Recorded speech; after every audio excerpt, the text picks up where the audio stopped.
Name it. You'll have it. Meron kasi kayong nahuli. May dalang... asawa siya ng aking makeup artist. 10 ang kanilang anak at kailangan ng tulong mo.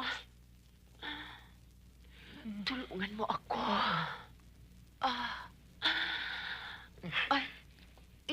Madonna. Pwede ba?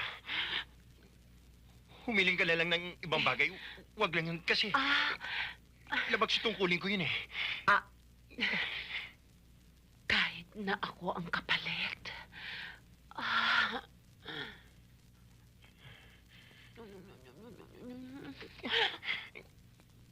Hindi ko magagawa eh.